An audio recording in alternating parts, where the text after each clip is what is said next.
when we first got here, we realized that this lot didn't have a water main, and we needed water right away, but we knew that what we were going to need to do is borrow water from a neighbor or pipe water from a neighbor's lot, but we didn't have relationships yet with neighbors.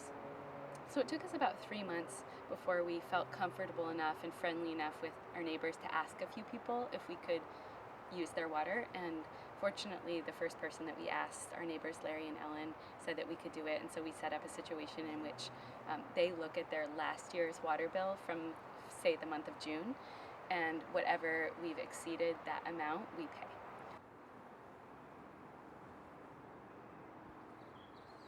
So we're basically using city water, but from a neighbor's spigot.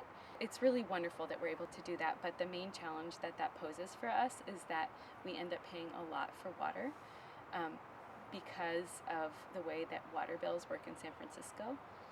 When you're using city water, almost half, or maybe even more than half, I'm not sure, of the water bill goes towards wastewater treatment. And so what we end up paying is a lot of money for the water to be treated that's never getting treated, because when we use it, it permeates into the groundwater and never goes into the sewer and gets treated with all the other wastewater.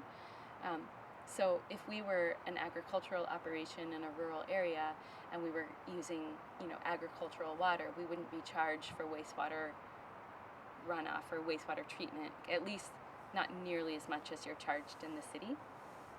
So that's a major financial challenge for us, is that we really have to overcompensate because we really just have to spend a lot on our water bill.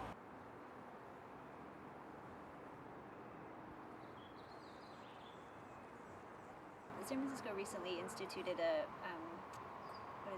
urban agriculture water meter grant program. It's basically a grant designed to help urban ag projects install new water meters on site when there isn't already one, which is really great for us because that's our situation. So I think it's a really positive step forward that the water department has taken. Unfortunately, the process has been really slow so far. Like any new process in the city, I think it takes just a while for all people involved to get used to it and figure out how to actually implement it. So we did receive that grant, I guess at the end of last year, and we're still working with the water department to actually implement it and get a water meter installed here. But I think it's a really good example of the first step of, things that a city can do to support projects like this.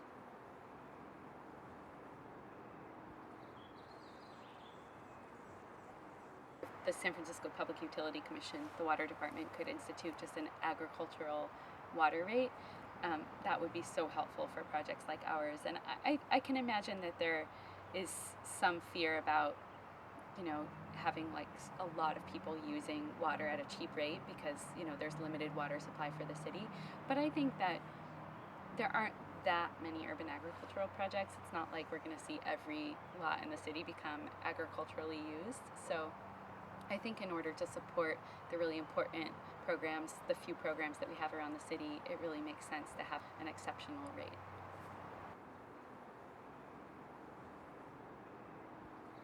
Being in California, we have a really distinct wet season and a really distinct long dry season, and so it's really hard to depend on rainwater for watering a lot of our crops. We're growing a lot of things that need really consistent kind of moist beds, and so we need a pretty steady supply of water and a really reliable supply of water. So it's not exactly feasible for us to rely on rainwater so much. One thing we'd really like to do is investigate getting a well or digging a well, because this land that we're using has a really high water table. Right now, I think there are some bureaucratic obstacles set up that would inhibit us from actually digging a well and using water from the ground, but that would be a really cool thing to investigate in the future and just be like another angle, another strategy to water.